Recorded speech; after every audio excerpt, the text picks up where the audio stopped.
Thank you so much, Louise, for your kind introduction and for the kind welcome that I've enjoyed today from your students and colleagues. And it is truly an unusual pleasure to be back here in this building, although this particular part of the building didn't exist at the time.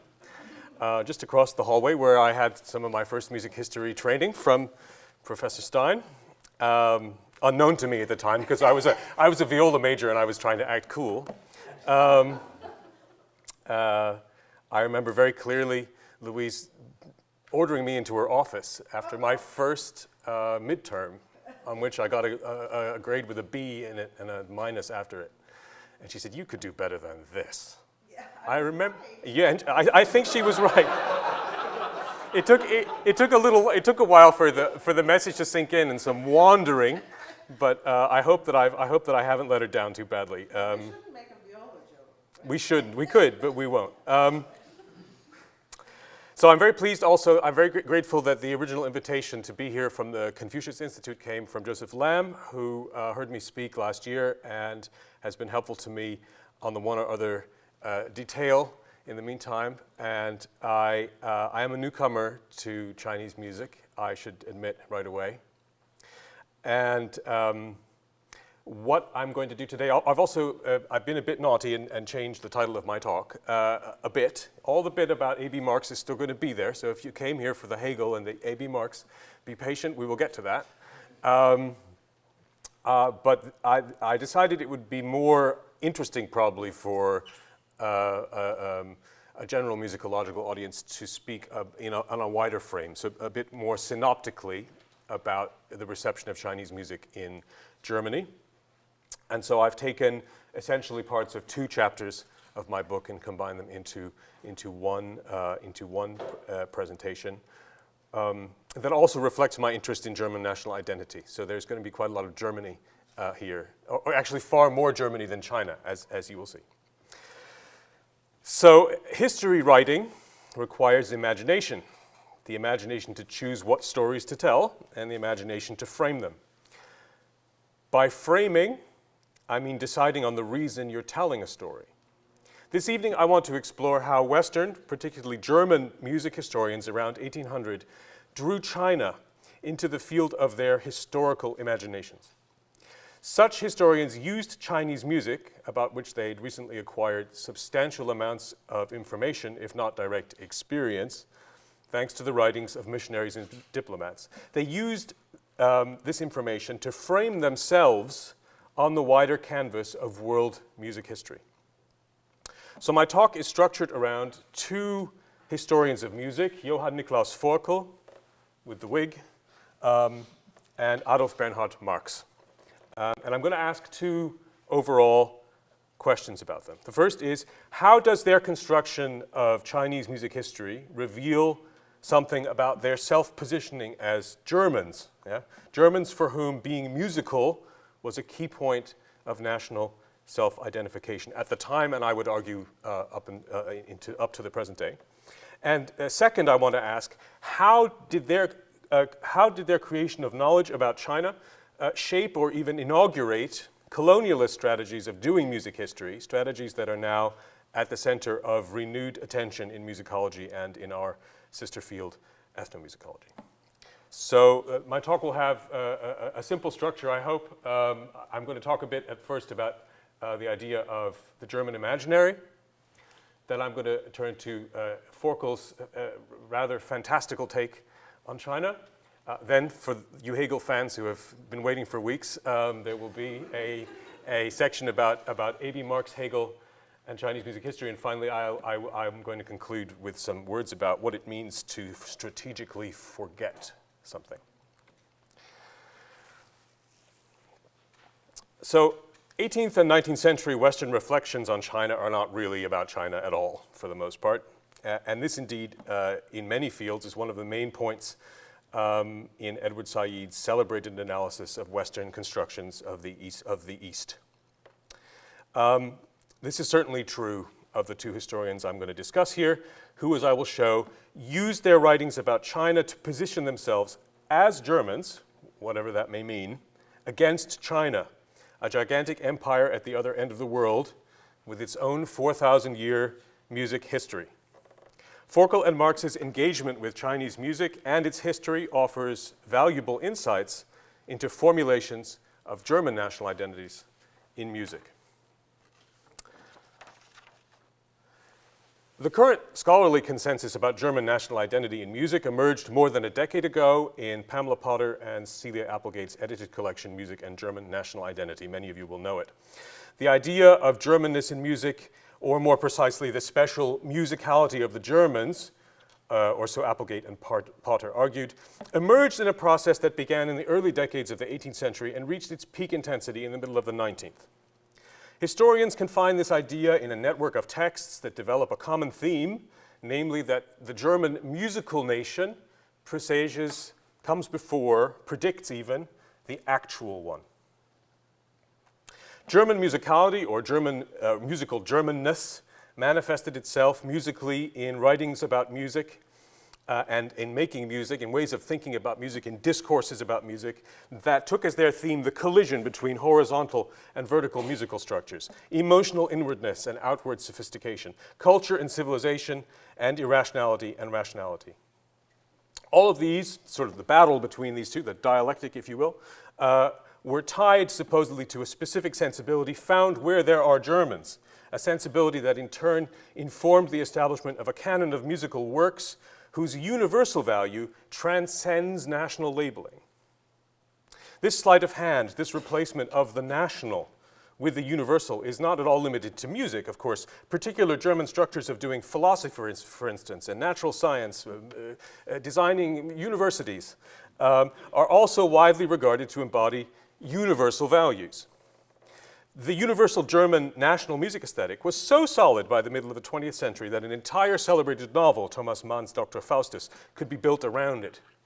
Now, some associate this kind of thinking with something called the Deutsche Sonderweg, the German special path. That's the idea that Germany's strength in the arts, in culture, and philosophy, but its weakness in democracy, paved the way for the barbarism of the 20th century. That's actually one of the messages of Thomas Mann's Dr. Faustus, and not directly on the back of the novel, but in the writings of social historians after the Second World War, there was a proposal that there's something special about Germany that made it the way it was.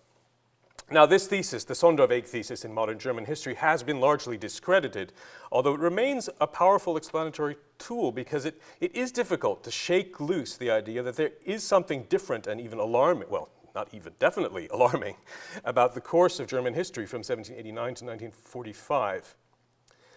Now, in the realm of music, the Sonderweg idea remains largely unchallenged. Recent sharp interventions in academic circles aside, which I've been by no means wish to brush away, I think it's fair to say that German cultural products such as Beethoven symphonies, for instance, continue to enjoy unparalleled international, or one might say universal prestige, especially in places like China. Yet in all of the critical discussion of Germanness in music, Germany's others are invariably Germany's European neighbors, like France, oh yes, like France, or Britain, das Land ohne Musik, where I currently work.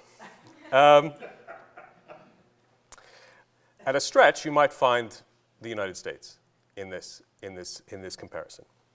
18th and 19th century encounters with the non-European world, between the non-European world and Germany, figure not at all. So what follows is a discussion of how two major contributors to the discourse of German music's universal values, Forkel and Marx, used China, which they knew to be a rival to any claims of universality on a global scale, to frame their discussions about what good music is and how it should be studied. Forkel's Chinese fantasy. Johann Nicholas Forkel, originally from a shoemaker's family in Coburg, which is now in Bavaria, but at the time was in Thuringia, arrived in Göttingen in 1768, that's Göttingen in the mid-18th century, to study law at the expense of an aristocratic patron. The newly founded Georg August Universität was a center of scientific and historical innovation. So it was one of the several university centers of innovation. It's a terrible word actually to use because it's quite loaded now. But of doing things in a new way. Halle was the first, and Göttingen was the second. Let's say Berlin was the third. Forkel soon moved to, so just about their innovations, I was reading the other day what was innovative. So for instance, the seminar was first pioneered in Göttingen. The idea that students would be given the opportunity to take a source or a text and teach everybody, including the professor, was first done in Göttingen. A library where students could borrow books. Yeah? All this plays a role in Forkel's in the formation of his outlook. Now, Forkel soon moved away from the law towards music and replaced his princely scholarship with wages as an organist and music director at the university church. And as he moved from formal study to permanent employment, he eventually became the university's first overall director of music. He made contacts both among his professors and among literati his own age. These included members of the Göttinger Hain, so a radical group of expressive German poets who were in Göttingen at the same time. Now, while still a student, Forkel steered a course between the two camps. As a scholar with ambitions for an academic career, he modeled his writing on the groundbreaking work of his history professors, historians like August Ludwig Schlözer, who was the founder of a new universal approach to history, who taught the history of the world altogether. Now, I'm afraid I'm going to have to leave Schlözer out of it from here on, although if you can read the book next year and find out more. But as a man of literature, and it's very important that Forkel saw himself in both positions, as a man of literature, he propelled himself onto a national literary stage. But what nation? Politically, most German-speaking lands were united in the Holy Roman Empire. There's the Holy Roman Empire, whose venerable institution, so it was founded in the Middle Ages, early Middle Ages, proved remarkably resilient at holding together a geographically and religiously diverse collection of states, some rather tiny, as you can see. That's Germany. It's important to remember that that's not something else. That's Germany. Now, the Reich was prone to bouts of instability, particularly when its two largest constituents, Austria and Prussia, came to blows, as they did in the 1760s in the 7 Years' War. Nonetheless, a community of readers, a community of literary consumers were busy reading a new Germany into existence in the shadow of explosive growth in the market for printed books. Changes in the way books were sold led to better incentives for authors and a steep rise in the number of books on the market. Books were not sold on commission like they are today. Booksellers couldn't return the ones they didn't sell. And that is another innovation of the German mid-18th century. This really caused an explosion in the number of printed books that you could buy, which stimulated the growth of a reading public, which demanded in turn yet more books. And so one product this public favored was the genre of the almanac. So we know Poor Richard's Almanac, which is from the same era, a collection of loosely related reviews, reports, anecdotes, stories. Now, after having tried his luck editing a more old-fashioned journal, Forkel turned to the almanac genre in 1779, eventually producing 4 annual volumes filled with reviews, letters to correspondents, lists of musicians. So when I was being trained as a Mozart scholar, what we did was we looked in the Forkel almanacs to see who was playing second bassoon in the court of Mecklenburg-Strelitz. That was really important, and we knew because Forkel told us. And his musical almanacs for Germany, that's what they were called, were evidently a success. Items from them were frequently plagiarized, and after a few years, they even inspired a series of parodies. So there was some guy who was actually printing fake almanacs that were based on Forkel's ones. Now, these have unfortunately not been digitized by anybody, so I have to find one because I would be very curious to see what the fake almanac looks like that corresponds to the one I'm about to tell you about. So the last item in the 1784 volume, which came out at the end of 1783, it's Auf das Jahr, 1784, is Forkel's review of the Jesuit Joseph Marie Amiot's lengthy report on Chinese music. There's Amiot for you, which was called Mémoire sur la musique des Chinois tant anciens que modernes, which was published in Paris in 1778 as the 6th volume of a large encyclopedia on China. It doesn't look very good, but that's what it looks like. Amiot had lived in Beijing since the 1740s, where he occupied a number of prominent court positions and had the confidence of the Qianlong emperor. In the West, he was well known as an expert on such diverse areas as military strategy. He contributed the first translation of Sun Tzu's The Art of War, and on the Manchu language. Now, that was very important because he was the first European who created a dictionary of the Manchu language, and that was, of course, the language of the Chinese imperial court because the Chinese emperors were not Han Chinese, they were Manchus. He also enjoyed a reputation in French musical circles for his knowledge about the practices and history of music in China. And this contribution was awaited for a long time because his work had been circulating in manuscript up until that point.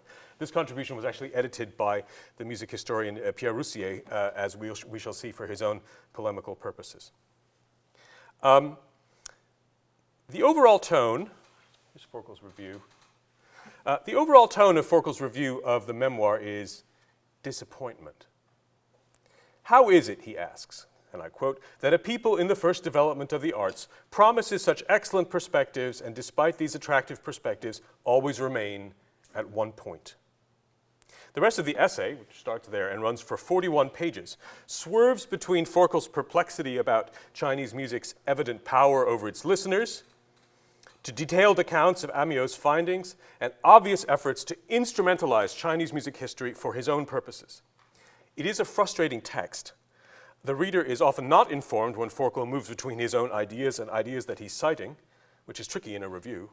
The result is a kind of semi-plagiarized cut-and-paste job, where the border between criticism, citation, borrowing, and original thinking is blurred. And this is how Forkel worked in all of his writings. So the general history of music, the Allgemeine Geschichte der Musik, is exactly the same. It's full of long passages of plagiarized from Burney that he never meant, that he doesn't admit. There's a wonderful book by my former colleague in Würzburg, Oliver Wiener, about Forkel's textual strategies, which I recommend to you if you can read German. Forkel's first task in his review is to place Amiot's writings in the context of debates about the origins of human music. Amiot's work had in fact already appeared in these debates. In the early 1750s, Amiot's reports of Chinese music history circulated in Paris in manuscript, where they came to the attention of Jean-Philippe Rameau. Now, Rameau recognized, or thought he recognized, in Amiot's transcription of Chinese scales, the so-called triple geometric progression. That is the generation of pitch material by perfect fifths. Now, I barely can talk about such complicated matters as the triple progression, but I must tell you about them because it's an interesting part of my story. Rameau saw these as evidence. Saw this as evidence of the common origin of Chinese and ancient Greek musical practice. He actually claimed that Noah must have shipped aboard the ark carrying a lyre tuned in perfect fifths. Roussier, Amiot's later editor, took Rameau to task and claimed instead that Chinese music was a bastardization of Egyptian music. Amiot, finally back in Beijing, rejoined the discussion in the memoir by claiming that Chinese music theory, which was demonstrably very old, was the origin of both the Egyptian and the Greek. Now, Forkel sides here, perhaps slightly sarcastically, with Amiot, concluding that Pythagoras, who had been to India, must also have been in China, where he then brought back the triple progression. Forkel concerned himself, however, with more than questions of origin. He was also interested in how music worked on Chinese listeners. Thus, he devotes several pages at the beginning of the review to Amiot's report of how a performance of Rameau's harpsichord music had had no effect whatsoever on the Chinese. Amiot cites a Chinese official who claims that the Chinese vastly preferred the simpler, non-contrapuntal, non-harmonic music of their ancients.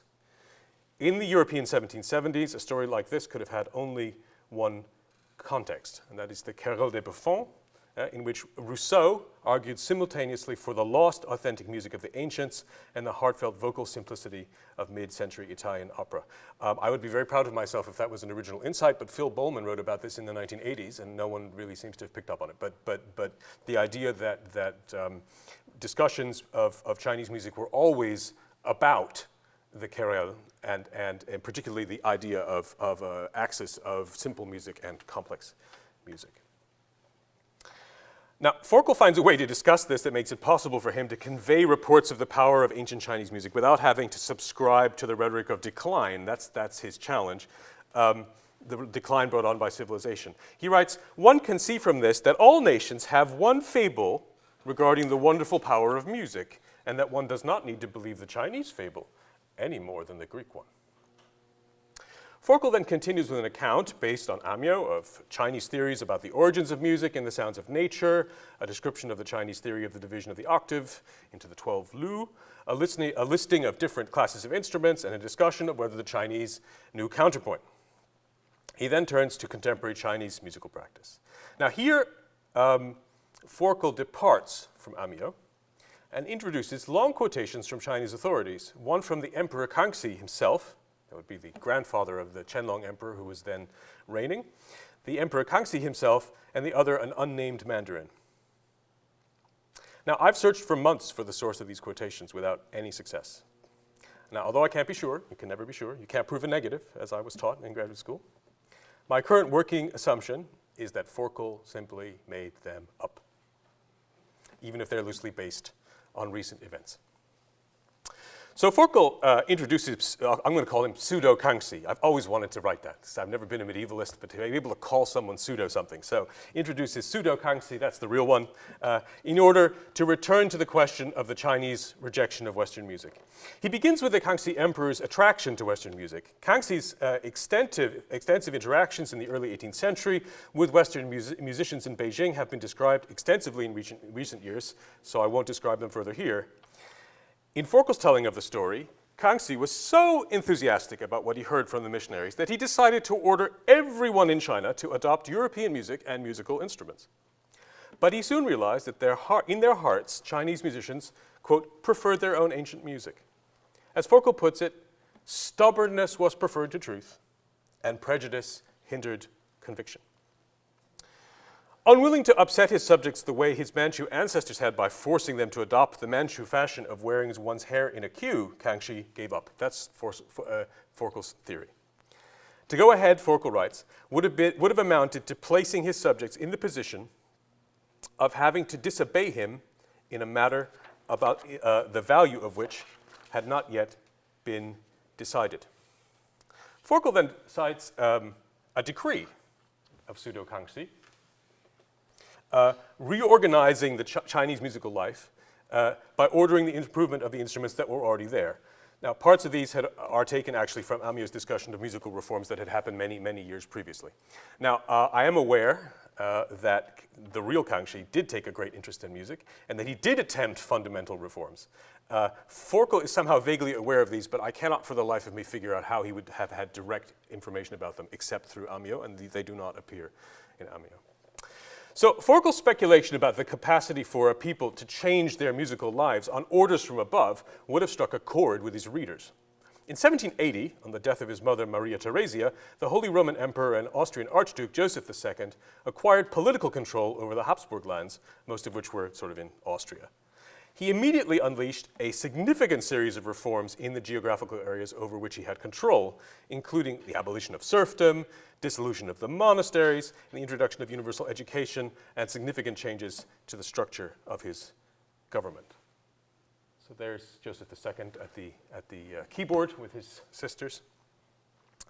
And this is a pamphlet. Sorry, the screen is very large, it's a bit pixelated. That's a pamphlet about the dissolution of the monasteries. And you can see sort of there's monks down at the bottom with money bags, and he's standing up at the top with a kind of Masonic symbol.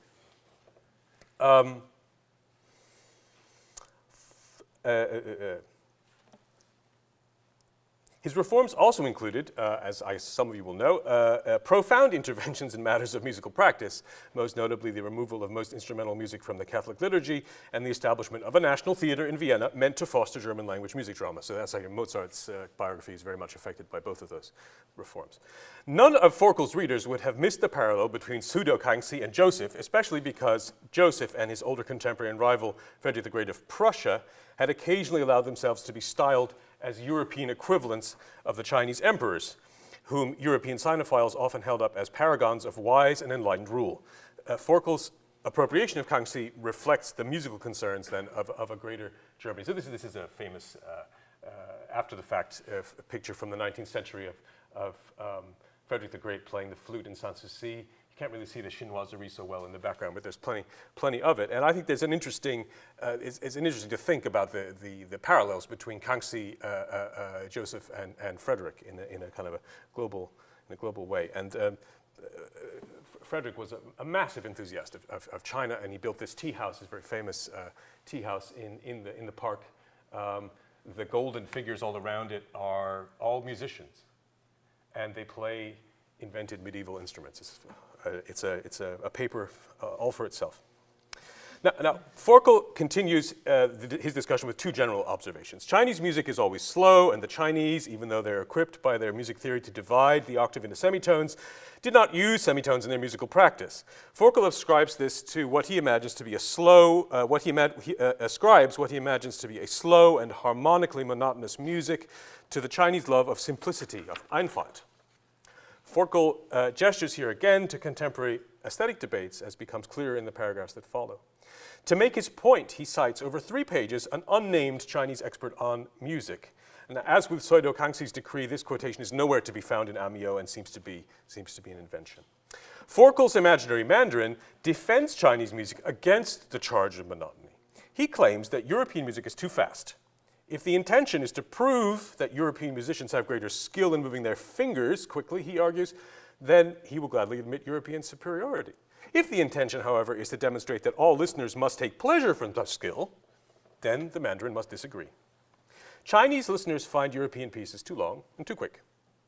Chinese ears do not tolerate confusion. Musical impressions, in order to be effective, need to be able to reach listeners without struggle and effort. The critical Mandarin then compares the experience of listening to European music with an attempt by a Chinese artist to demonstrate, quote unquote, all that is interesting in the history of 22 Chinese dynasties in one painting, or, even worse, to depict the same history on hundreds of smaller paintings, and then to display them one after the other. In both cases, the truth of the painting's expression, that's a quote, and its beauties would be lost.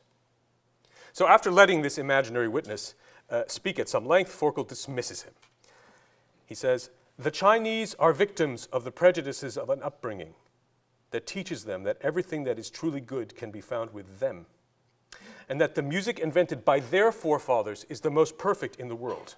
They allow further their unrefined and blunt organs to be the judges of their feelings, and would truly laugh at us were we to want to convince them that their music, in order to be good, should be constructed according to the rules that we in Europe observe." Forkel's Mandarin speaks the language of German music aesthetics from the 1760s onwards. The comparison of music, a narrative art, with painting, a static one, recalls Gottfried Ephraim Lessing's comparison of poetry and painting. Poetry unfolds over time, Lessing famously argued. Paintings project bodies into space. In addition, the repeated appearance of the word Einfalt, simplicity, in relation to Chinese music evokes Lessing's critique of the art historian Johann Joachim Winckelmann's enthusiasm about the edle Einfalt, the noble simplicity of the ancient Greeks. Finally, the defense of musical simplicity evokes, as we saw before, never-ending querelle in European music theater, which, particularly as the 18th century went on, took on a national tinge, often French versus Italian. German writers found themselves looking for a middle way. Their alternative to simplicity was not complexity, but instead the union of simplicity and diversity, as evidenced, for instance, by the craze in Germany for the English landscape garden, or the music of Carl Philipp Emanuel Bach, who Forkel much admired. Indeed, readers of the 1784 Almanac could hardly have failed to notice the connection between Forkel's effusive praise of Bach's second set of sonatas for Kenner and Liebhaber, which are reviewed in the beginning of the volume at some length, and his dismissal of Chinese music's supposed exaggerated simplicity at the end. In this extensive and well-known essay, the essay about the Kenner and Liebhaber sonatas, Forkel makes the case for a music that combines ingenious design and simplicity of expression. Now, to argue for a union of the simple and the complex in art, as the literary historian Stefan Martus has recently put it, was to argue for a political solution to the problem of Germany that involved a strong, wise emperor-king like Joseph, Frederick, or Kangxi, yeah? And respect for the diversity of the German-speaking nations. Indeed, Forkel's associates in Göttingen were making the same arguments using Klopstock's poetry, his associates in the Göttinger Hain. Confronted with Chinese music, Forkel shaped the music material before him to the point of making some of it up, in order to frame the encounter according to the expectations of his readers. He made an answer to a global problem, why do different cultures hear music differently, relevant to local questions, and used China to suggest a German special path, a Sonderweg. Likewise, in his unacknowledged references to the Kangxi Emperor's musical reforms, which Forkel clearly recognized as enlightened, Forkel was willing to allow the Chinese a voice, however attenuated or indeed imaginary, in a debate about Germany.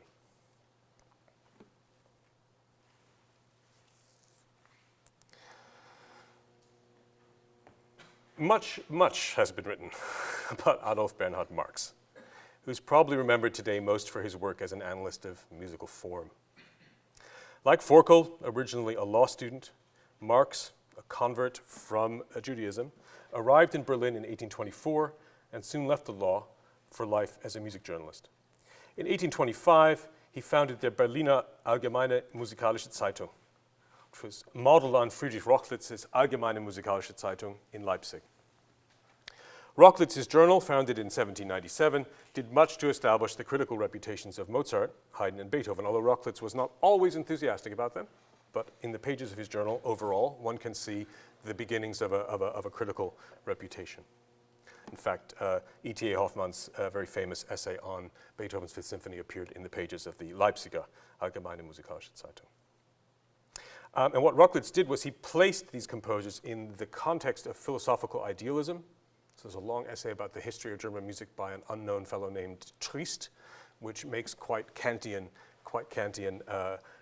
claims about the emergence of a specific German musical style, and thereby placing these three composers into a relationship with a growing German national sentiment. Following in Rochlitz's footsteps, Marx set out to form critical opinion in favor of more profound genres such as German instrumental music and vocal music by, I have to put this in scare quotes, German masters of the past. For instance, Handel, whom we all know is a British composer of German birth. Well, that's what it says in the Groves Dictionary, and it's right. Marx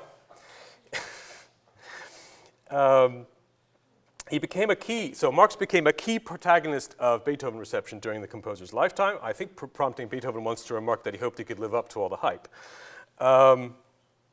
In addition, as a member of Mendelssohn's circle, Marx helped prepare the way for the young composer's revival of Johann Sebastian Bach's Matthäus Passion, St. Matthew Passion, in 1829. Marx used the pages, in fact, of the Berliner Allgemeine Musikalische Zeitung to prepare his readers for Mendelssohn's performance of the work with the Berlin Singakademie, an amateur musical organization that had been led for years by Carl Friedrich Zelter, a friend of Goethe, and Mendelssohn's teacher. Marx certainly profited from the success of this and other projects he supported in his journal, and in 1830, he closed the journal and was appointed to a professorial position, the first professorial position for a musician at the University of Berlin. Now, Marx campaigned unceasingly against the supposed shallowness of the music he didn't like. And a lot of the time, that music was Italian opera. Not always, he was fond of Spontini, but it was often Italian music, and it was often Rossini. Although Marx himself never conceived of the two kinds of music as a binary opposition, he just bad music, good music, he didn't make such a big deal about it. It later was constructed as that, and he did integrate the two into a conflict that formed part of a deeply Hegelian theory of music history that he had actually laid out in the pages of the Berliner Allgemeine Musikalische Zeitung. Now, indeed.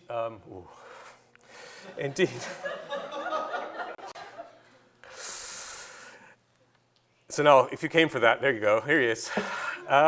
Indeed, Marx, who heard the philosopher lecture in Berlin throughout the latter half of the 1820s, was one of the earliest and most enthusiastic adopters of Hegelian thinking in music history. Marx employed Hegelian terminology on two levels.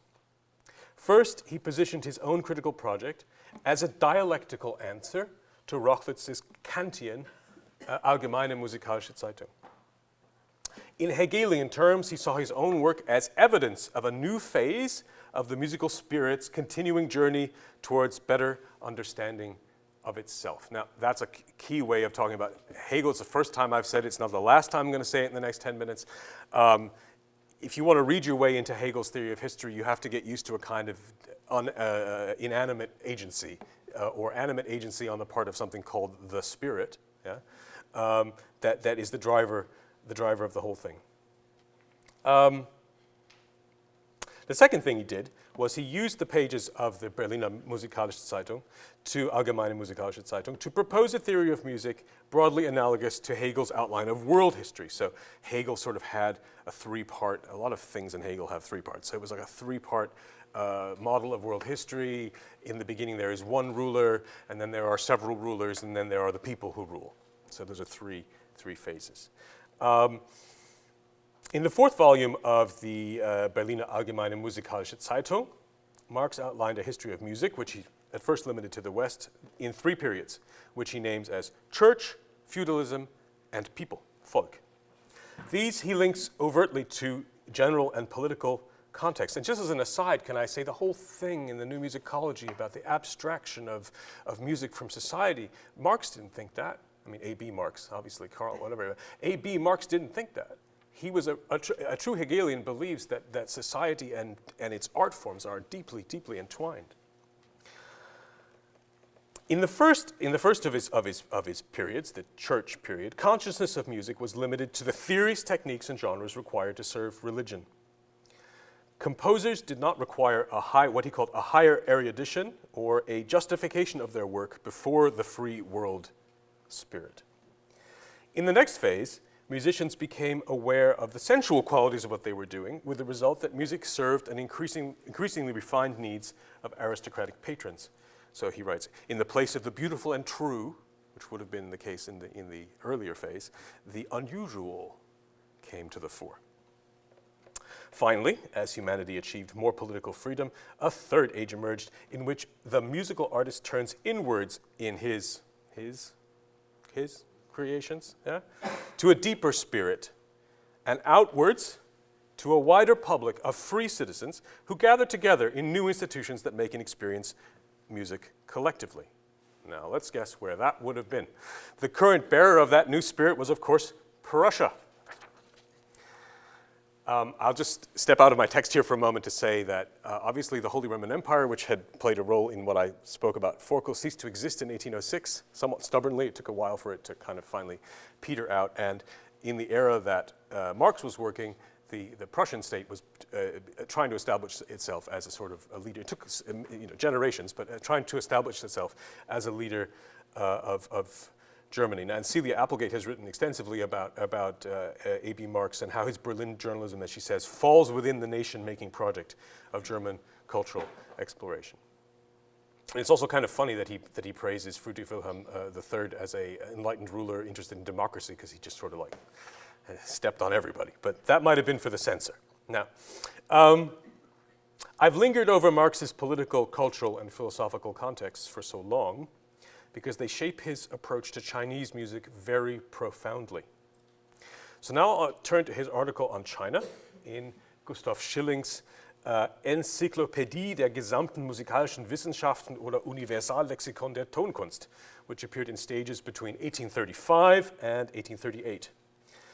The volume in which the article appears, the second, came out in late 1835. So Marx must have written it in 1833, 1834, I presume. Marx opens cautiously, suggesting that it would be wrong to dismiss Chinese music as childish or even humorous, although he does end up dismissing it as childish in the end. I'll give that away. On the contrary, he argues, it can absolutely have artistic meaning for Europeans. His readers ought even to find grounds for more serious interest. Indeed, an effort to find the quote-unquote basis and beginning of all things must lead to China, because, quote, here and nowhere else we find the beginnings of musical art, Tonkunst. China is the place, quote, where the human spirit, there's that spirit again, brought the syllables and sounds of nature, which had been up until then unreliable expressions of unconscious instinct, into a rational order, retained them and used them for rational and artistic purposes. For more than 4,000 years, music in China had been the object of state policy. For almost 3,000 years, the Chinese had a written system. After making an unfavorable comparison with Indian claims to musical antiquity, which Marx thinks were unreliable, he says, oh, you ask someone in Hindustan, and then you ask someone in Bengal, and they'll all have different ideas. But the Chinese, there's only one story.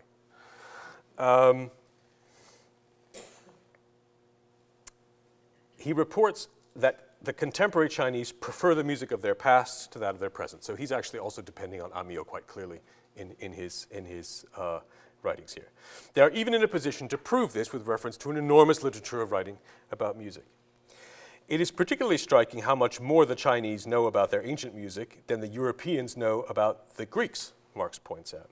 Indeed, Marx advises deep sympathy for the ancient Chinese spirit, which, quote, thousands of years ago on the shore of a distant eastern sea sought itself, examined itself, and attempted to understand itself in the murmur of the Yellow River, in the magic flutes, he really writes that, Zauberflöten, the magic flutes of nature and the wisdom of its living language, unquote.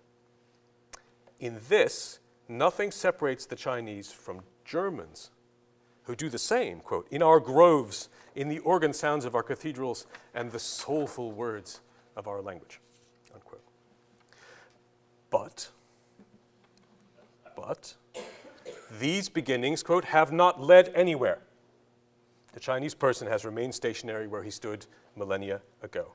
Chinese music in Marx's reading has not undergone the dialectical process necessary for progress as it had in the West. It is trapped outside of history in the religious stage he describes in the 4th volume of the Berliner Allgemeine Musikalische Zeitung. Yet it lives close by. Its basic sound, its Grundklang, is readily available to most readers, who can awaken their sympathies for Chinese music simply by sitting at the piano and playing the simple melodies of the Scots. The entirely imaginary idea that Chinese and Scots music were somehow related actually runs all the way through 18th century literature on world music. Its source, there's an excellent book about this, its source seems to be Charles Burney, who built on Jean-Jacques Rousseau's entirely positive association of musical simplicity with purity of expression and culture. When Burney first encountered transcriptions of Chinese scales, he noted their similarities to Scots ones and assumed that China and Scotland must represent earlier stages in the world history of music. Now, this is something I've written about somewhere else. Burney went on this decades-long search for evidence about Chinese music, especially around the question of whether or not Chinese musicians know and use semitones. Because if they did, they wouldn't sound like Scots.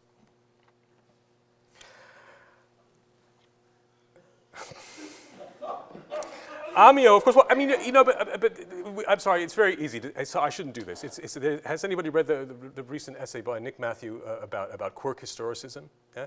It's really, really easy to set up a silly story from the early 19th century and play it for a laugh. And I've been playing this one for a laugh for a while now. It is a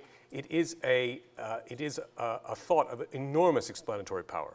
And so Matthew Gelbart's book about the invention of folk and art music really goes into it, and I highly recommend that book to you. Now, obviously, Amiot had made no such claims. So Marx is taking this in from some other discourses. Marx's gesture towards Scotland begins with a positive suggestion that experiencing pentatonic song and arrangements at the piano might enhance European sympathy for a faraway music. But his position also signals to the reader that such limited music must inevitably fail the test of music history itself. Marx's sympathies for Chinese music decreases as the article, which is only 6 pages long, it's much shorter than Forkel's, as it progresses. After noting Chinese music's supposed Scots Celtic affinities, Marx briefly summarizes Amyot's account of the mythical origin of music in Chinese culture from birdsong, before explaining with the help of a table Chinese music theory's cosmological basis. There follows a short description of Chinese musical notation, again following Amyot closely. He notes that the scale examples given by Amyot, the pentatonic row F, G, A, B, D, F, corresponds precisely to its Scots equivalent, although, quote, the more excitable Northern Europeans managed to find a more soulful ductus. I don't know how to translate. The word is schwung, a more soulful ductus and powerful rhythm for it. Sticking close to Amyot's text, he then describes later pentatonic scales built on different pitches, noting that the Chinese, quote, date the decline of their music to the time when musicians ceased to be loyal to the old scales.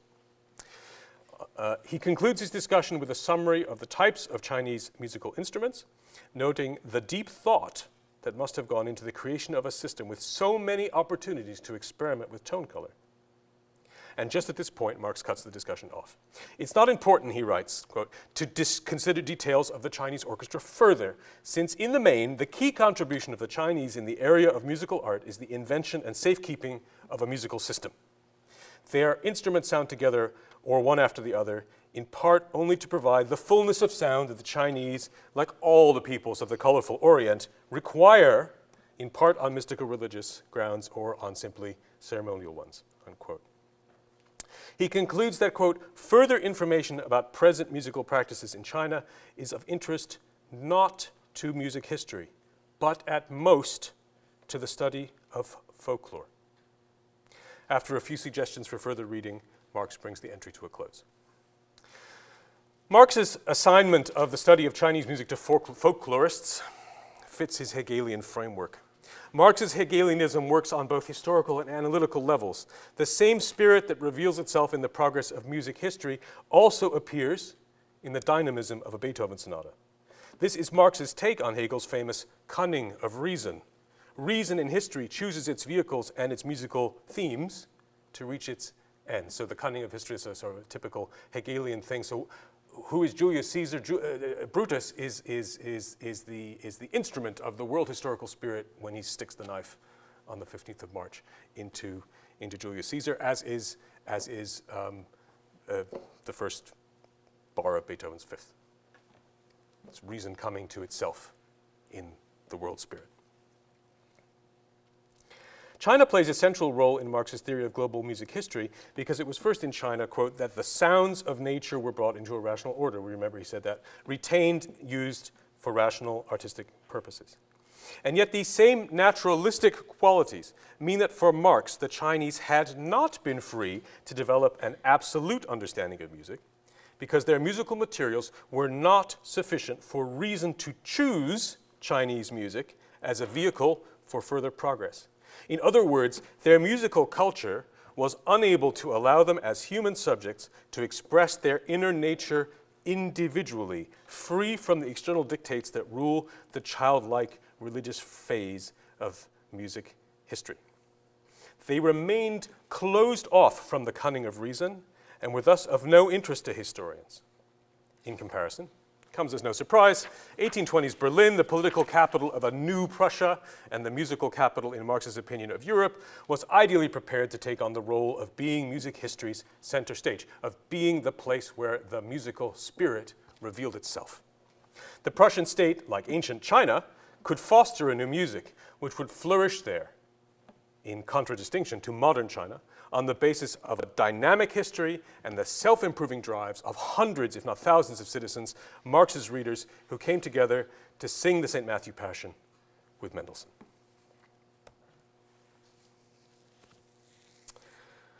So I come to the final section of this talk.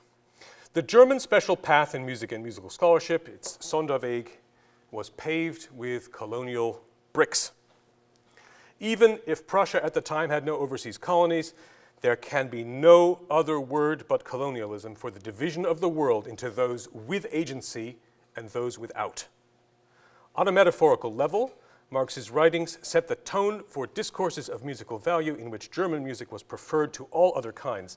As Sanna Petersen has written of Marx's legacy, quote, "The absence of non-Germanic music in the realm of absolute music is hardly an accident." And I can testify to the state of the world musical spirit in the mid-1980s in that room across the way, present company accepted, because we study German music. Boy, did we. Over the long duration, an additional consequence was the establishment of pseudo-colonialist frameworks in musicology, in which German and German-trained experts were the colonizers.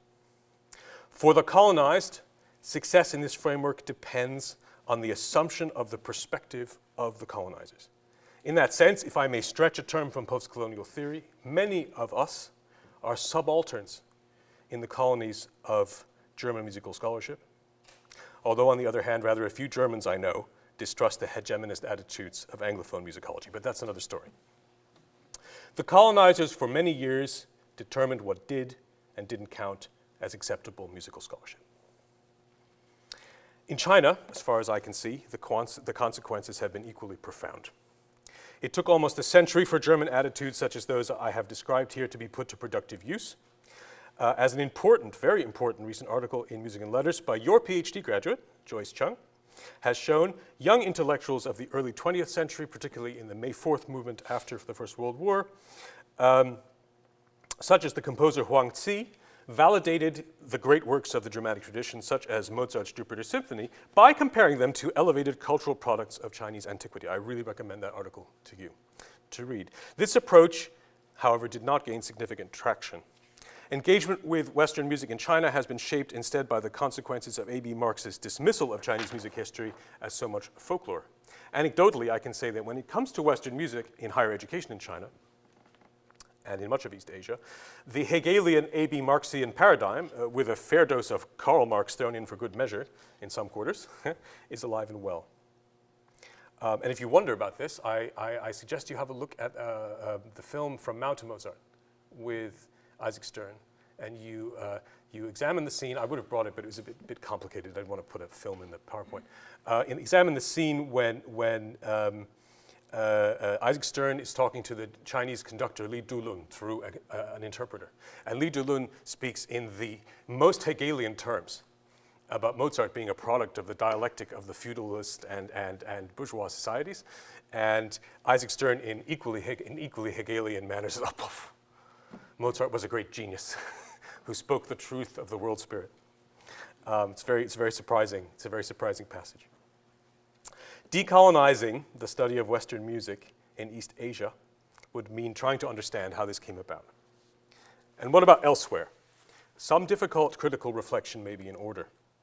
Forkel's fantasies about China remain of interest for the detail they add to the emergence of a German national music identity, mediated, as I've argued here, by a Chinese imaginary.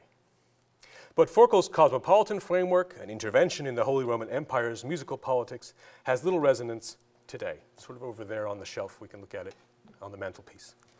On the other hand, Marx's approach to China still matters rather a lot. Scott Burnham, a perceptive student of A.B. Marx, has written of Marx's legacy that, quote, "Our continued acceptance in the musico-aesthetic marketplace of Marx's defunct philosophical currency is an indication that such currency still buys us something of value, something no longer dreamt of in our philosophy." There's nostalgia in Burnham's observation, to be sure. But in it, I read a warning about the continuing power of a national and political imaginary, Germany as nation of music, one might assume has long since lost its normative control over us. It is time to ask how much value is left in a defunct philosophical currency, especially when its circulation closes off engagement with so much of the world. The interrogation of the canon by the so-called new musicology of the 1990s and the partial rapprochement that followed between ethnomusicology and historical musicology were steps in the right direction, but they were not sufficient to decolonize musicology as a whole. On a more practical level, a new frame for the comparison of Chinese and Western, or if you will, German music history is necessary. We must, it seems to me, overcome our Hegelian baggage and restore historical agency to all the world's musics.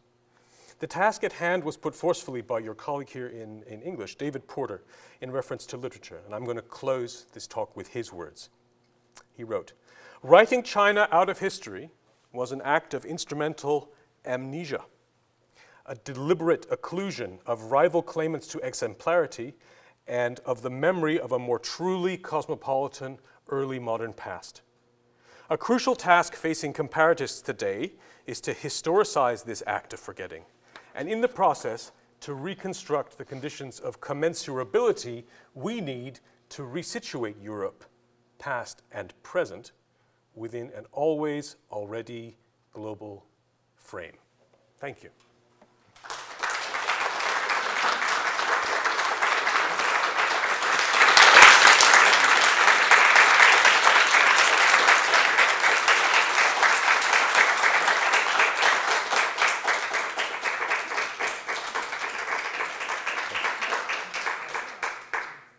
Thank you so much. I have a very brief announcement before the streaming turns off and before we have our discussion. First of all, I want to thank Professor Joseph Lamb and the Confucius Institute for their sponsorship. I want to thank Professor Gabriela Cruz, who originally organized the lecture series for this year. I want to thank Mishona Collier and Kristen Clow for their work on the lecture series, and I want to thank Professor Charles Garrett. I would also like to remind Thomas Irvine that he had ethnomusicology as a freshman with Professor William Malm in what still exists as Musicology 139, and that he was probably first exposed to Latin American Baroque music in his sophomore year. So we were doing even pretty well in those days. Yes. Anyway, yes, thanks so much. I'm sure Thomas Irvine would love to have questions and engage with anyone who's eager to do so. Can I just start by saying that, of course, I had that class with William Baldwin. It was unkind of me to busk that interjection about German music. I got carried away.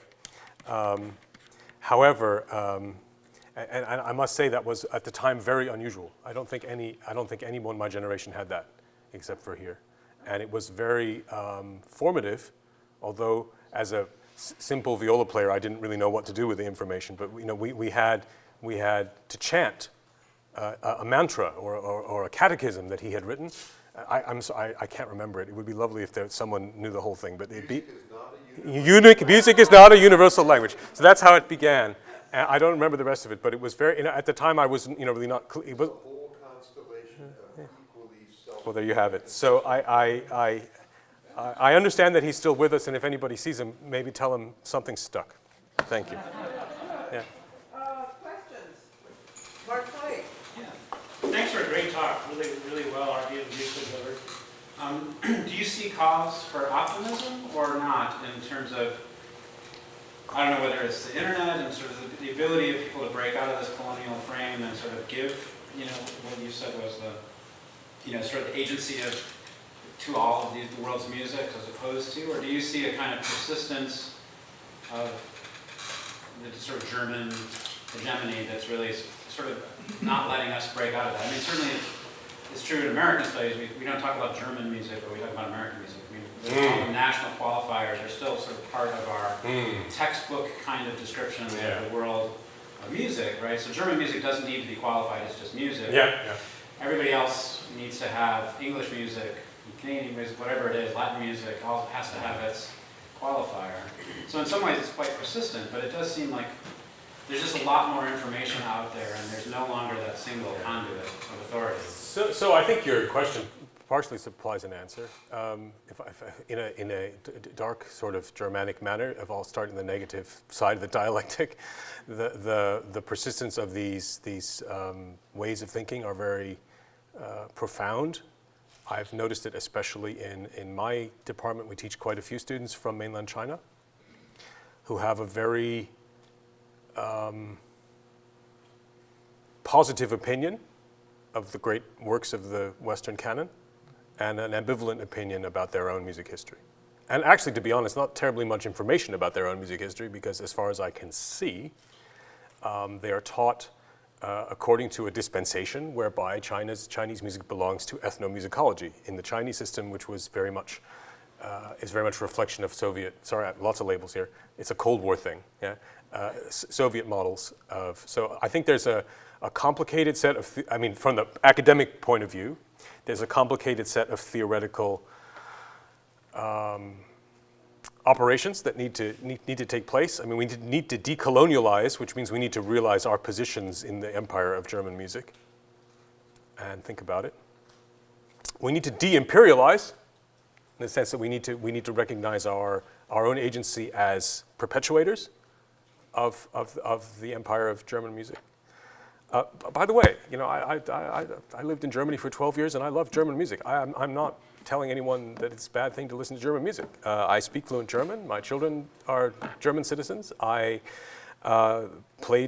devoted my life as a musician for the most part to German music, and I still prefer it.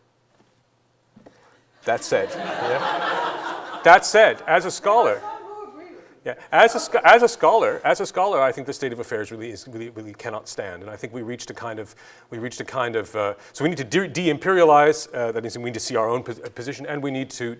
I'm drawing on the thought of a Taiwanese scholar named Kwang Chin-chen, who wrote a book called Asia as Method. It's a cultural studies book, and he suggests there's three operations. There's decolonize, de-imperialize, and unfortunately doesn't translate very well into English, de-Cold War. Yeah, and that's where the Americans come in. You know, and we need to look at all three of these historical things and understand how they inform what we're doing in the classroom and what we're doing in whatever roles we play. Okay, so that's the negative side. Positively, yeah, of course. I think a lot of things have loosened up. I think that the internet, if you will, I don't know.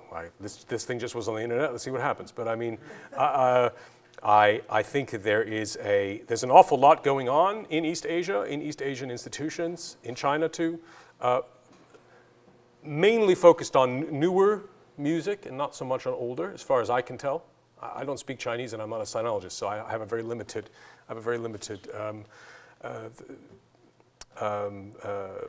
knowledge of what's going on. I'm in contact with younger scholars in mainland China who are doing fascinating work about this era.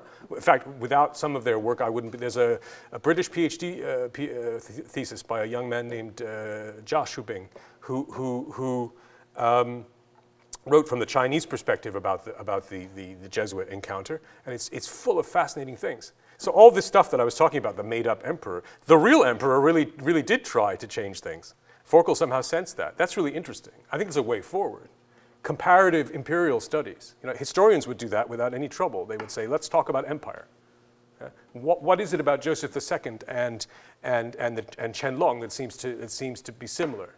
The multi-ethnic empire of the Qing, New Qing studies. I mean, I think there are fascinating opportunities for us. We need to leave our cloister here and talk to the sinologists and talk to the historians. And we need to do something about this strange dispensation around ethnomusicology and historical genres. Okay. That's it. Yeah. I repeat Mark's praises for this wonderful presentation. I'm curious, what status does Amyo's account of Chinese music history enjoy today? Have sources emerged from China that have cast much of it into doubt, or does it still have a certain currency? Well, I mean, it's actually one of the longest living, writings about in world music that was ever written. The thing was still being cited in the late 19th, early 20th century. The period from 1842 until, I don't know, 1989, 1955, depends on how you do it. Was not a great period for China. And a lot of materials that Amyo saw are no longer there. This PhD dissertation I was talking to you about just now, the young man went to the Vatican and he found a lot of what the Jesuits had sent, and that included quite a bit of material from 18th century Beijing. Yeah? Stuart Carter in North Carolina, Greensboro, is in fact writing about Amiel and What's his that's name? an answer anyway, but I'll follow up in that Amiel also wrote letters back to France, Yeah. and there's some material evidently in the French Academy. Yeah. I can't remember all the details. So there's the material in the French Academy, Yeah. and there's material in the Bibliothèque Nationale, and they are these. Those, I referred to those in passing in my talk. Those are the letters that he wrote that Rameau got his hands on. So there's a lot of, and there's another way to look at this, I think. So yeah, Amiel is really crucial. I was going to say that, so there's two places in, well, one is the Vatican Archive, Yeah. right? The Vatican Private Archive, and then there's the Jesuit archives, Right. which are separate. I believe that this guy has been to both, and he's found primary sources, primary Chinese sources that are there, that the Chinese don't have anymore. So there's a new way to look at, there are different, the global 18th century is kind of buzzword in interdisciplinary studies around the 18th century. Global Enlightenment is another buzzword, which I find much more problematic because of its Eurocentric connotations,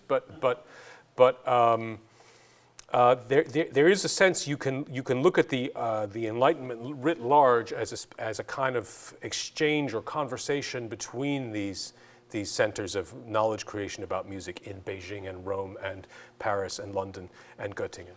We're not trained to do that.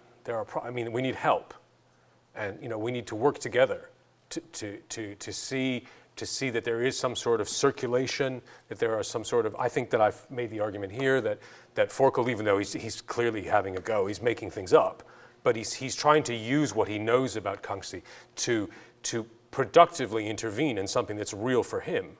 And I think that's rather striking, actually. And we're in silos, so we're not really prepared. It's been my experience since I've moved into this field. We're not really prepared to have a kind of conversation that'll make that possible. Stefan. Well, perhaps I lived in a different planets in the last few decades, but I mean, it seems to me that musicology, of course, musicology by definition, have long embraced multiculturalism as one of its guiding principles. So I'm not sure what your critique is directed to. Should you be addressing perhaps the board of the UMS concert series? Or are you saying that conservatories should have more that the training? Are you saying that we should not be teaching Beethoven and romantic music? I'm absolutely not saying that. So I'm not sure exactly where your critique. Okay, so I have one answer that may go over the heads of those people who don't spend a lot of time on the internet. Hashtag AMS so white. Yeah? And if you haven't been paying attention, my friend and classmate Pier Paolo Polzonetti has been the center of a rather nasty quarrel that I believe turns on the same issues. So no, I'm with all due respect, Stefano, I really have to say